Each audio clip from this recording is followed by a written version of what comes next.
Hey traders, Parker here with another indicator. Today I'll be introducing you to the relative strength percent change indicator, and for the most part, this is the actual indicator. What it does, it looks at the percentage change for each stock or whatever stock you're looking at and whatever stock you want to compare it to, and it gives you a difference between the two to give you relative strength versus. So right now I have the S&P 500. I have it set for 21, and these are the boundaries. Whatever ones you can set these for whatever. If you're looking for something above a certain percentage difference, and you have your percent high and your zero line. If you don't like anything, you can. This fully customizable. It's a free indicator. You can get it in a link in the description of the video. And right now I have it set at a histogram. I have it set for 21 days. So if we're looking at the market now, this is my trade comparison chart indicator, and it's on the S&P 500. And you can see right here where both the S&P 500 and the tech sector are both going up. You can see it on the chart. You can see it here. But the tech sector is actually outpacing the S&P 500 on a percentage basis. And you can see right here, here's your divergence in one sense, where the tech sector, the difference between the two is actually going down. You can see the slowdown right here on both of them. And then you can see this push, this last push right here, or this leg of this push. But it just shows the percent difference between the two stocks. And here it is now where we are. And I have it set for 21, so it's giving me a 21-day link difference between the two. You can see right here, it's actually tech sector had a bigger drop than the S&P 500 had, and the S&P 500 on a percentage basis actually outpacing the tech sector, at least during this period. And here is where the tech sector started outpacing the S&P 500. You can actually see it in the candles, and on the bars you can see you got a red candle here, you got a green, and that's basically it right there. This is what this indicator does. It just gives you a percent change basis of the between the two stocks. This is when the pandemic hit, everything just went down. Excuse me. But you can see right here, the tech sector started outpacing the S&P 500. And you can see it was really outpacing it here. While the S&P 500 was gradually going up, you can see the slope in this. I could draw from there, but you can see the slope. You can see where I'm getting at. It's gradually going up while the tech sector is booming. And you can come over here and change it if you wanted to look at it on a quarterly basis. 63 days, and just give it a second.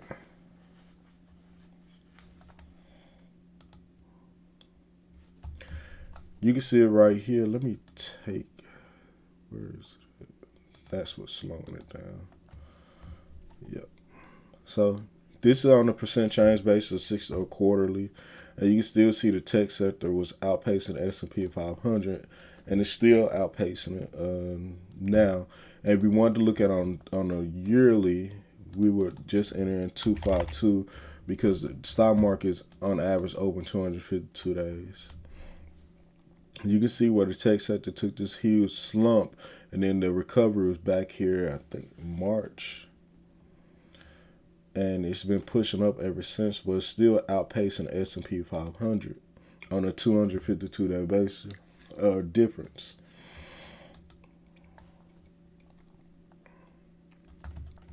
But this is a free indicator. Like I said, you can look in the link in the description and get the indicator. If you haven't already, please like, subscribe. It also works on all time frames. So if I were to go down to a lower chart, and I would need to change this to 12. I changed to 12 just because I like using 12. So I didn't expect to be scrunched up that much, but I guess it wasn't a huge difference between the two at the open. You can see here on an hourly basis, this was outpacing the S&P 500. Yeah, they're both going up, but the S&P 5, but the tech sector was still outpacing on a percent difference basis. And you can see that's where the drop came in for both of them actually. And here is where the recovery came in.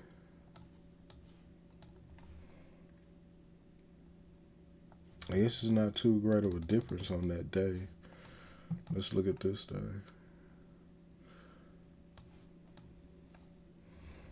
So we're coming over here where tech haven't chosen a direction yet, and the S&P 500 is just dwindling down.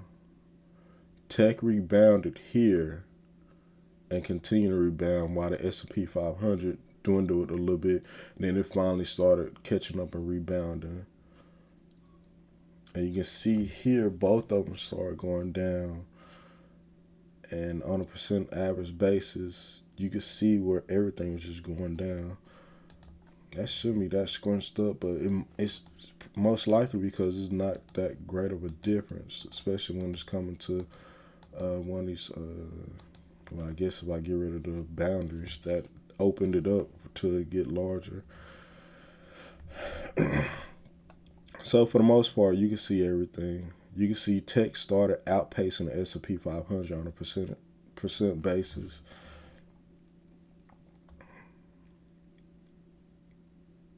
I'm just following it. And you can see right there how both of them was going down. And then you got this bar right here where they popped up. But tech was still outpacing it.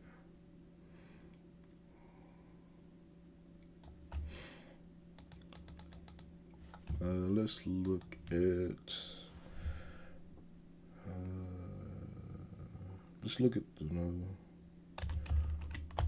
Well, this would be one of the ones I like trading, especially when tech sector is weak. Yeah, when the tech sector is weak, I trade SQQ. And you can look right here where S&P 500 is basically going up. And I have to set at 21. Yep. So the S&P 500 was basically pushing up while the SQQ is short the QQ tech sector anyway.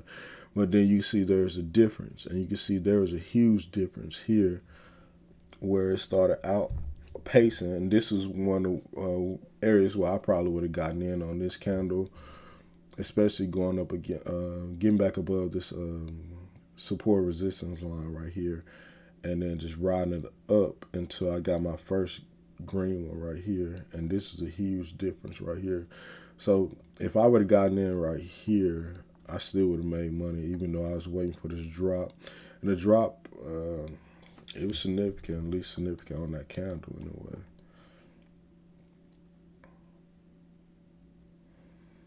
And you can see right there, and here's where you got another push, at least with the difference. But most likely what I would do is I wouldn't do the S&P 500, I'd do the NASDAQ because it's tech heavy.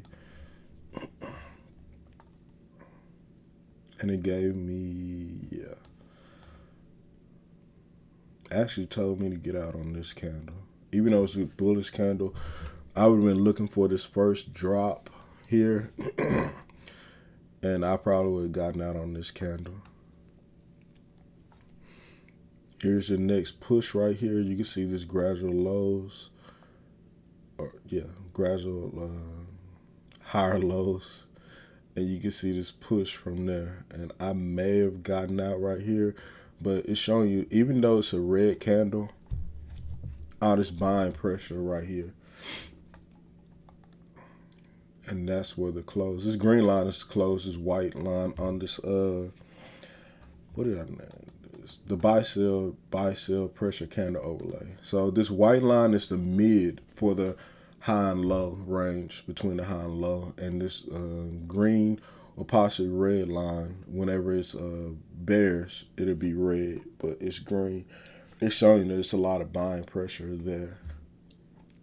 And this one, likewise, it's red and it's showing you that it's selling pressure here on this candle. So that's one of the other reasons why I like using my buy sell pressure candle overlay, because it's showing you where it's buying pressure and selling pressure.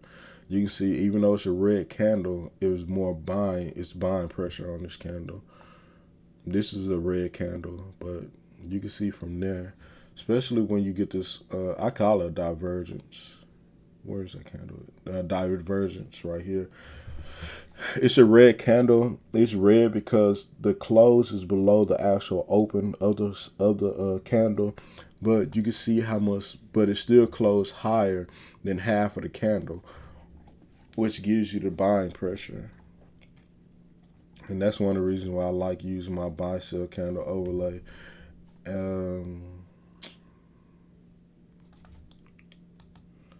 This is what I actually turned it into. I guess I'm going off script. But for the most part, this is the end of the video. You can find this indicator in the link in the description. If you haven't already, please like and subscribe. And I wish you the best. Stay safe out there and God bless. I wish you the best.